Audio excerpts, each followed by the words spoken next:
Hey, what's up guys, it's Ryan, and welcome to week number 67 of the top 5 Skyrim mods of the week. Now hopefully you guys will enjoy the mods that I've picked out for this week. Starting off at our number 5 spot, we have a little alteration of the Breezehome in Whiterun.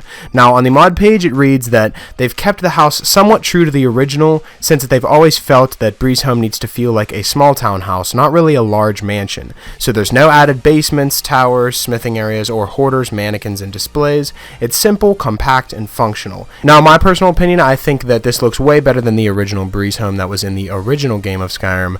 There's a lot of useful areas and very highly decorated areas that just bring the whole house together. So giving you guys this little bit of a tour while I'm just walking around here, you can see that everything is nice and neat, everything's placed in a really nice spot, and there's nothing that's, up in your face. There's no areas that have too much stuff, and the decorations that are on the wall as well, along with the bookcases and the staircase as well, all just fit together into the home and make it feel like a great home in general for a beginner house. So that's definitely why it comes in at our number 5 spot, so I'd recommend giving this mod a try.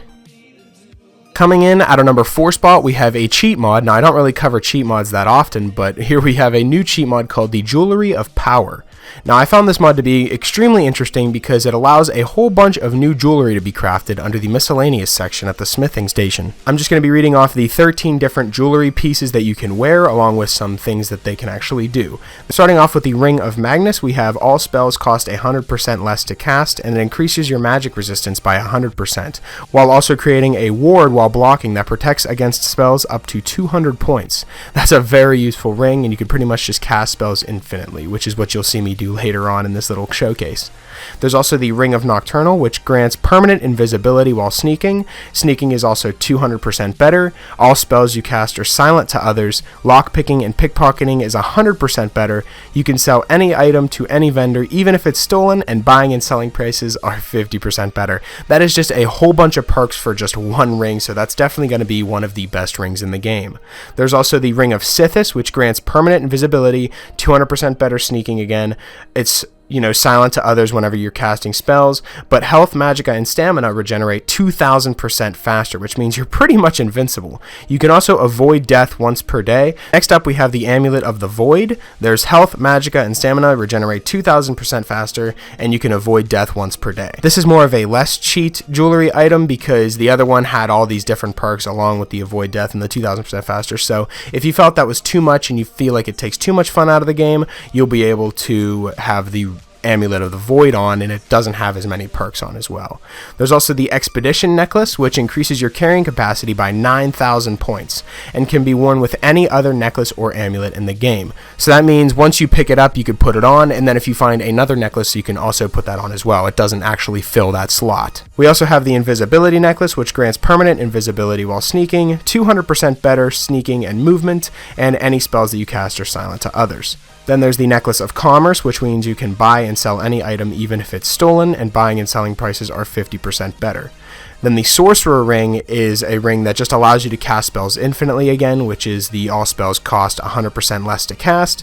And then there's the increased magic resistance by 100 as well. There's also the Spell Barrier and Spell Block Necklace, which do the exact same thing, but the Spell Barrier activates whenever it's in combat, and the Spell Block activates it while you're blocking.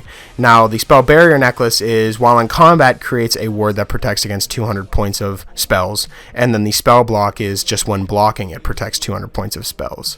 Then there's the Thief's Ring, which grants permanent invisibility when sneaking. It's 200% better as well. Any spells that you cast are silent to others, and lockpicking and pickpocketing skills are 100% better. And then finally, we have the Warrior's Necklace, which is all combat skills are increased by 100. Same with your armor rating, your heavy and light armor skills, and then weapons swung move twice as fast. So if you have a heavy weapon, that's insanely overpowered, where you can just have a really heavy weapon and swing it twice as fast as normal. You'll be able to swing it so fast and kill your enemies so fast, it's going to be so satisfying to use. So that is the list of all the jewelry of power that you can obtain, and I feel that every single piece of jewelry is useful, and I feel like I'm going to actually use this whenever I just want to have fun in some games, or if I just want to have a little bit of an advantage during a playthrough. Really fun to use, very good spells, very good enchantments as well, and that is why it comes in at our number 4 spot, so I'd recommend giving this mod a try. Coming in at our number 3 spot, we have the Gifts of Akatosh. Now the mod page reads, the Gifts of Akatosh collection contains in total 10 completely custom items. There are 4 new weapons, being a dagger, an axe, a warhammer, and a sword, which I'll show you in a little bit, to go along with a new crafting material. There's also a fantastic shield and a completely new set of epic armor. Now how to actually get these items is all the items are actually craftable, but not just by ordinary ingredients. To craft the weapons, you have to be worthy of a true Dragonborn. You must get a set of exclusive items, the most important being the Blessed Metal of Akatosh, which is where I showed you where it was at the beginning. At High Hrothgar, if you go through the gate, there is 2 in this chest here, and then you can either, duplicate them by going to the cheat room, or you could find them a different way by actually crafting them using silver ingots and 1 amulet of Akatosh, which might be a little harder to find, but if you've been playing for a while and you add this to your playthrough, then you might already have a couple amulets of Akatosh lying around. So here's what the armor looks like. I think it looks extremely badass, and now I'm going to be showing you the 4 weapons that it comes with as well. Like I said, there is a dagger, an axe, a warhammer, and a sword, and they're all really powerful weapons, and they all have unique and custom skins, and I think that they're really awesome looking, and that's definitely why that this mod comes in at our number 3 spot. So I'd strongly recommend giving this mod a try. Coming in at our number 2 spot, we have the Ultra Weapons Pack. Now, basically, this is a weapons pack containing 8 new weapons. Now, these weapons are very long, very big, and very heavy with unwieldy proportions. Basically, nothing a normal person could realistically wield. Some of the great things about this mod is these weapons have a very high damage, and they have longer reach as well because of how big the weapons actually are, and they have a higher stagger chance as well. Now to obtain them, you can obtain them at any forge, provided you have the necessary materials and perks, and you can of course temper and enchant them as well later on after crafting them, and they're very simple to create as well. They don't cost many materials. And as you can see, now I am showing you off the weapons that it actually comes with. Some of these are ridiculous. I think the giant pickaxe that you hold from the bottom is awesome looking. I think that's a really cool aspect that they added, along with the giant club that has a whole bunch of spikes on it as well. I think that one's really cool, and basically it just adds a whole bunch of new weapons into the game that you can craft, and they're really satisfying to use, and that's why it comes in at our number 2 spot, so I'd strongly recommend downloading it. Coming in at our number 1 spot, we have Aiko, a player home. Now, the mod page reads, welcome to Aiko. The player home is located southwest of the city of Riften. You can just follow the road, and once you arrive, you will unlock its map marker. Here's what to expect from the house. There's a main room with a fireplace, a wall fish tank, a master bedroom, a children's room with a dollhouse, a kitchen, and a dining room. There's a restroom with its own shower and such. There's 2 custom songs, and more. Now this is actually a house that is going to be continuously updated in future updates for the mod, so we're at the very beginning stages of the mod right now, and there's already been 2 different updates to the mod that have already been added, so if you want to download this mod, you can stay up to date with the updates that get released in the future. There are also some Easter eggs found around the home, and like I do with most big house mods, I'm going to give you guys the full tour of the entire house, so let's begin.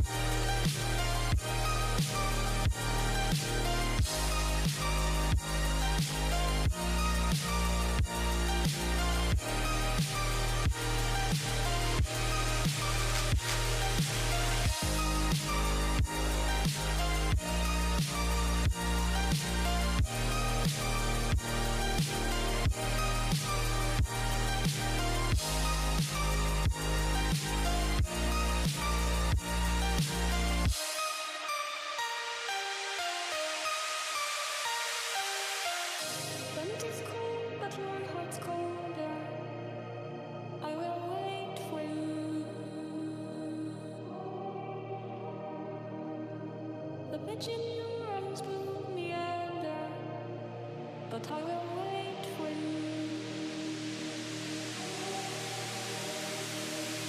There's nothing left for me to do but run and act myself a fool. No point in trusting anyone. Your eyes of diamonds keep me up. Never thought that it could be this rough. So as you can see, there is a lot of effort that was put into this house and a lot of major detail, and there's no wasted space at all, and that's just what I love in a house mod. So that's definitely why it comes in at our number 1 spot, so I'd strongly recommend downloading it. Now, that's pretty much it for this week's episode of the Top 5 Skyrim Mods of the Week. Hopefully you guys did enjoy, and if you did, I would appreciate it if you left a like and subscribe if you're new. It really helps me out a lot. And if you have any new mods that you'd like me to cover in future Top 5 mod episodes, be sure to let me know in the comment section below, or you can follow me on Twitter. I'll be sure to leave my Twitter in the description, and you guys can follow me on there and leave me suggestions through there as well. And yeah, that's pretty much it. Hopefully you guys did enjoy, and I'll talk to you guys later.